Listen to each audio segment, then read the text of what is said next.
ఓం గం గణపతయే నమః. ఓం శ్రీమాత్రే నమః. ఓం శ్రీ గురుభ్యోం నమః. ఇప్పుడు మనం శుక్రుడు గురించి మాట్లాడుకుందామండి.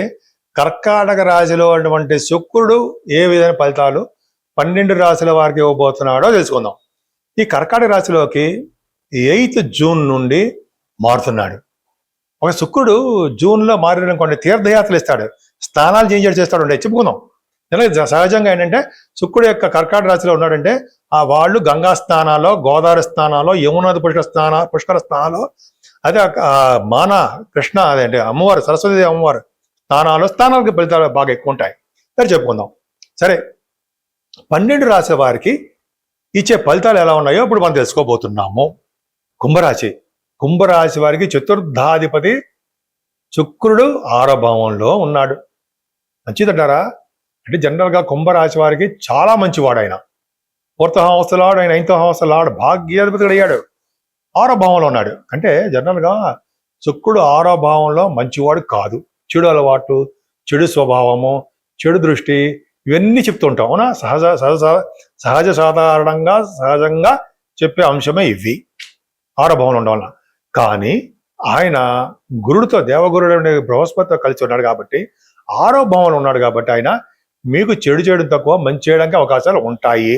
అంటే మీరు లా రిలేటెడ్ కోర్టు సంబంధించిన వ్యవహారాల్లో విజయం సాధించడము, అంటే భూములో లేకపోతే ఏదో ఉంటాయి కదా, ఇళ్ళు రాకపోవడం ఏదో ఉంటాయి కదండి, మీకు అవన్నీ రావడానికి అవకాశాలు ఉండడము అంటే కోర్టులో.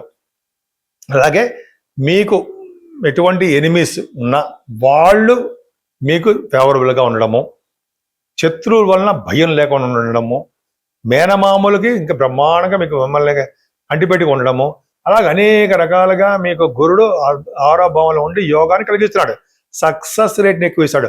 6వ భావంలో ఉన్న గురుడు గంగాస్నానం చేయిస్తాడు. ఆయన ఎప్పుడు కూడా నదీ ప్రవాహ ప్రాంతాల్లో ఇక్కడ నివసించేది చేయడము, అంటే దగ్గరలో ఎక్కడ ఉంటారన్నమాట మీరు. అంతేకాకుండా నదీ స్థానాలు ఎక్కువ చేస్తారు. సముద్రం అంటే మీరు సముద్ర స్థానం కానీ, నదీ స్థానాలు కానీ, కర్కాటక రాశిలో గురుడు ఉన్నంతసేపు స్థానాలు ఉంటాయి మీకు ఎక్కువ. కుంభరాశి వారికి అద్భుతం. పైగా ఆయన భాగ్యాధిపతి కూడా అయ్యాడు కదా. భాగ్యాధిపతి ఆయన 6వ భావంలో ఉన్నాడు కదా. శత్రువుల వలన బాగా ధన సంపాదన, వ్యాపారాల వలన సంపాదన, విదేశాల పర్యటనలు, అలాగా కుంభరాశి వారికి అలా అనంతమైన పుణ్యం సంపాదించడానికి అవకాశాలు ఎక్కువ ఉన్నాయి. శుక్రుడే మీకు రాజయోగాన్ని ఇస్తున్నాడు. కానీ 6వ భావంలో శుక్రుడు ఎట్టి పరిస్థితుల్లో మంచివాడు కాదు. కానీ ఆయన గురుడితో కలిసి ఉండడం వలన చెడు ప్రభావం తగ్గి మంచి ఆలోచనలతో మంచి ప్రభావం చేస్తాడు. 12వ భావాన్ని కూడా చూస్తాడు కాబట్టి ఖచ్చితంగా దైవ దర్శనం చేసుకుంటారు, సన్మానాలు జరుగుతాయి. విదేశీ పర్యటన కూడా వెళ్ళడానికి అటువంటి అనుమానాలు లేవు అని చెప్పచ్చు. అలాగే మంచి కార్యక్రమాలు అంటే భూములు కనుక్కుంటే భూములు తవ్వించడం అన్నాం. భూములు తవ్వించడం వలన చెరువులు చెరువుల్ని భూములు అంటే ఏం చెప్పాలంటే ఒక ల్యాండ్స్ అంటాం కదా, ఇటు చెరువులు అంటాం. చెరువులు తవ్వించడం వలన అలాగే ధనం ఖర్చు అవ్వడము, దైవ దర్శనం వలన డబ్బులు ఖర్చు అవుతూ ఉంటాయి. కుంభరాశి వారికి అంటే ఇందాక చెప్పినట్టుగా కుంభరాశి వారికి ఏదేమైనా తల్లి గారి యొక్క ఆరోగ్య పరిస్థితుల్లో కొంచెం ఇబ్బంది పడతారండి. ఈ చతుర్థాధిపతి అయ్యాడైనా, చతుర్థాధిపతి 6వ భావంలో ఉండడం వల్ల తల్లి గారికి ఆరోగ్య పరిస్థితి, మెడిసిన్స్ వాడవలసి వస్తుంది. అమ్మగారి దగ్గర చాలా కాలం ఉండండి మీరు. అంతేకాకుండా మీకు విద్యా సంస్థలో పనిచేసేవారు కానీ, విద్యలో కానీ ఆటంకాలు ఎదురవడం, అంటే స్మూత్గా వెళ్ళే విద్యలో కూడా చిన్న ప్రాబ్లమ్స్ రావడానికి అవకాశాలు ఉన్నాయి. రైతులకు కూడా పంటలో మంచి యోగము ఉండలేకపోవడము, అదృష్టం కలకపోవడము, ఏదో విధంగా చిన్న ప్రాబ్లమ్స్ రావడానికి మాత్రము అవకాశం ఉన్నాయండి. వాళ్ళకి చిన్న రెమెడీస్ చేసుకుంటే సరిపోతుందని చెప్పచ్చు. అంతేకాకుండా మీరు నీటి వలన కూడా ప్రమాదం ఉంది అని ఇక్కడ చెప్పచ్చు అండి. ఎందుకంటే శుక్రుడు 6వ భావంలో ఉన్నాడంటే నదులు స్నానం చేసేటప్పుడు కానీ చిన్న ప్రమాదాలు జరగడానికి అవకాశాలు ఉన్నాయి. కానీ గురు ప్రభావం వలన ఆ దోషాలు పూర్తిగా పోతాయి. ఏ ప్రభావం లేకుండా హ్యాపీగా ఉంటారు. ఇప్పుడు మనం పరిష్కార మార్గాలు సులువుగా ఎలా చేసుకోవాలి చెప్పుకుందామండి.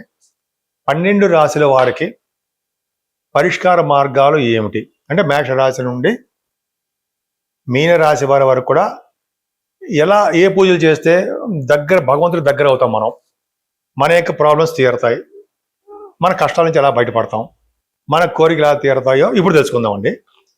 శుక్రుడు ఎప్పుడైతే మనకంటే ఈ శుక్రుడు మారడం వల్ల 15 అంటే 8వ తారీఖు మారుతున్నాడు కాబట్టి యాక్చువల్గా 13వ తారీఖుని శని త్రయోదశి మాస శివరాత్రి 2 వస్తున్నాయండి. పవర్ఫుల్. ఒకే రోజు మాస శివరాత్రి అలాగే శని త్రయోదశి రావడం అనేది చాలా తక్కువగా అరుదుగా ఉంటాయి. పైగా అది అధిక జ్యేష్ఠ మాసం అని మాత్రం మర్చిపోకూడదు. అధిక జ్యేష్ఠ మాసంలో అమావాస్య ముందర వచ్చేటువంటి శని త్రయోదశి మాస శివరాత్రులు అత్యంత అద్భుతమైన ఫలితాలు ఇస్తారు, రెట్టింపు ఫలితాలు ఇస్తారు అని ఖచ్చితంగా శాస్త్రం చెప్తోంది. ఏం చేయాలి ఆ రోజు అంతా కూడా మార్నింగ్ మనం దేవాలయాలకు వెళ్ళడము, శనీశ్వరుణ్ణి తైలాభిషేకాలు, మన్య సూక్తం అండి, మర్చిపోతుంటాను నేను ఇప్పుడు. మన్య సూక్తం పూర్వకంగా బ్రాహ్మణులకు తెలుసు, వేద పండితులకు తెలుసు. అది మన్య సూక్తంతో శనీశ్వరుణ్ణి అభిషేకం చేస్తే వేద పండితులు కనుక్కొని చెప్తారు, బ్రహ్మాండంగా చెప్తారు వాళ్ళు. అమావాస్య ముందు వచ్చే రోజు చేస్తే వాళ్ళకు ఉన్నటువంటి శని దోషాలు పరిహారమై తీరతాయి. మనకి పట్టుకున్న శని వదిలిపోతాడు. అర్ధాశ్రమ శని కానీ, అష్టమ శని కానీ, ఏలినాటి శని ప్రభావం కానీ మన శరీరం మీద అనారోగ్య సమస్యలు ఇవ్వడు. అంతేకాకుండా అదే రోజునే మహాశివరాత్రి ఈవినింగ్ టైంలో ప్రదోషకాలం రోజు కూడా శివాభిషేకాలు మార్నింగ్ టైం చేసుకోవాలి, శివాభిషేకాలు ఈవినింగ్ టైంలో చేసుకోవాలండి. ఈవినింగ్ టైం కూడా అత్యంత పవర్ఫుల్ రోజు అండి. ఆ రోజు సాయంత్రం పూట ప్రదోషకాలంలో 5:30-6 గంటలకు మధ్యలో, అదే 6 టైంలో చేస్తారు కదా ప్రదోషం, 6 గంటలకి. ఆ రోజు ఆ టైంలో కనుక శివాభిషేకాలు చేస్తూ దేవుడి ముందర దీపం వెలిగించిన వారికి, అంటే నెయ్యి దీపం, ఆవు నెయ్యి కానీ మీ ఇష్టం, నువ్వుల నూనె కానీ దీపం వెలిగించిన వారికి సర్వ శుభాలు, సర్వ సుఖాలు, అదృష్టాలు, ఐశ్వర్యము ఇస్తాడు శివుడు. ఎంత బాగుందండి. అంటే 13వ తారీఖు రోజు ఇంత పవిత్రమా, ఎంత అద్భుతమా, నాకు ఇప్పుడే తెలిసింది క్యాలెండర్ చూస్తుంటే. చాలా పవర్ఫుల్ అండి. నేను కూడా చేసుకుంటాను తప్పకుండా. ఇదొక మనం వదిలిపెట్టకూడదు. తర్వాత 15వ తారీఖుని అమావాస్య, అధిక జ్యేష్ఠ మాసం అక్కడ ఆ రోజుతో అయిపోతుంది అనమాట. అధిక జ్యేష్ఠ మాసంలో వచ్చినటువంటి అమావాస్య చూసారా, చాలా అద్భుతమైన ఫలితాలు ఇస్తాయండి. ముఖ్యంగా పితృ రుణం తీర్చుకోవాలన్నా, పితృదేవతలకు మనం పూజ చేసుకోవాలన్నా అదే రోజు చాలా వాళ్ళు మనకి సంతోషిస్తారు.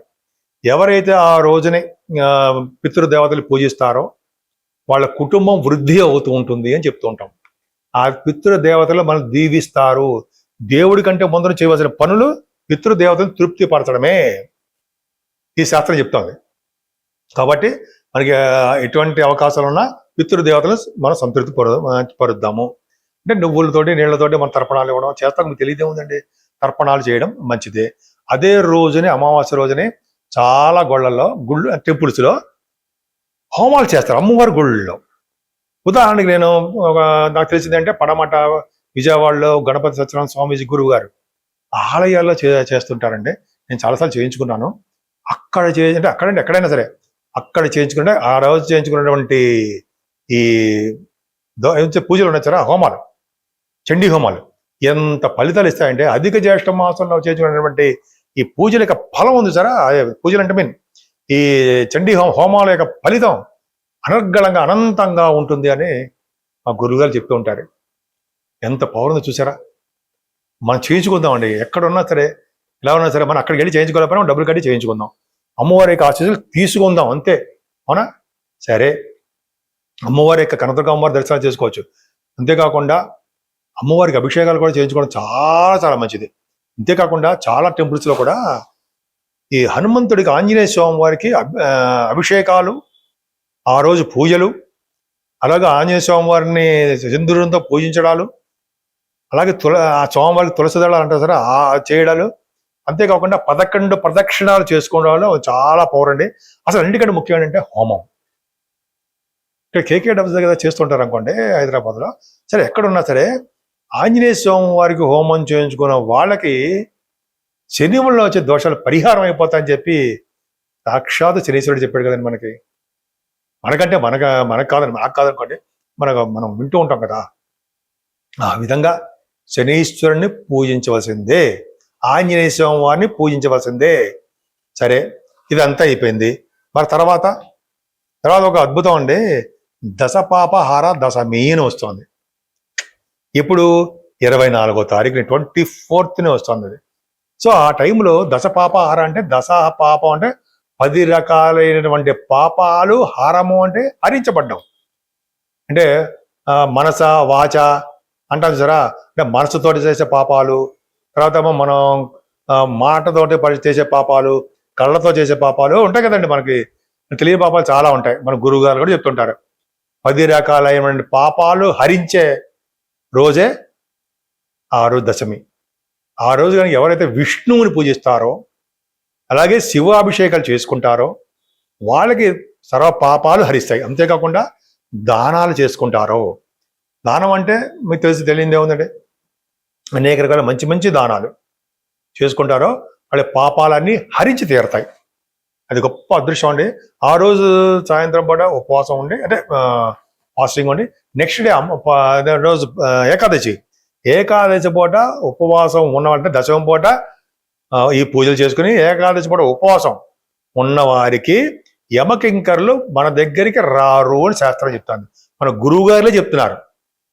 ఆ రోజు ఉపవాసం, బాబాయ్ నేను బీపీ టాబ్లెట్ వాడతాను, షుగర్ టాబ్లెట్ వాడతాను ఉంటాయి కదండి, అవి వాడే వాళ్ళకి ఏంటంటే ఎవరైనా సరే మనము ఆకలికి ఉండలేం కాబట్టి మనం అంటే పాలు కానీ పళ్ళు కానీ, లేదా భీముడు మనకు ప్రసాదించాడుగా, ఆయన ప్రసాదించడం అంటే ఆయన వల్లనే మనం బియ్యాన్ని మనం రవ్వగా చేసుకుంటే బియ్య పిండి అది కూడా తినచ్చు అనమాట. దోషం లేదని సాక్షాత్ శివుడే చెప్పాడు మనకంటే శాస్త్రాలు చెప్తున్నాయి. సో మనందరికీ తెలియదు అనమాట, చెప్తున్నాడు ఆయన. సో అదొక రోజు. 27వ తారీఖున పౌర్ణమి శనీశ్వరుడు ఉంది, త్రయోదశి. 27వ తారీఖున శనీశ్వరుడు పూజించడమే, అంతే విధంగా ఆంజనేయ స్వామి పూజించడము, వాళ్ళ యొక్క దీవెనలు తీసుకోవడం వల్ల సర్వ శుభాలు సర్వ సుఖాలు కలుగుతాయి. అంటే 13వ తారీఖు శనివారం రోజు అమావాస్య ముందర వచ్చే రోజుని మనం మర్చిపోకూడదు. 15వ తారీఖు అమావాస్య మర్చిపోకూడదు. 24, 25 తారీఖు దశమ ఏకాదశిని మర్చిపోకూడదు. 27వ తారీఖుని అంటే అవన్నీ చెప్పే జూన్లో శని త్రయోదశి. ఇవన్నీ ఏదో విధంగా మనం చేంజ్ చేసుకుంటున్నామండి. డబ్బులకు లోట మీకు లేదు. మనకి భగవంతుని మనసు సంకల్పం కలిగించాలని భగవంతుని మొక్కుకుందాం, వేడుకుందాం. చక్కగా మనం భగవంతుడి దగ్గరగా ఉందాం.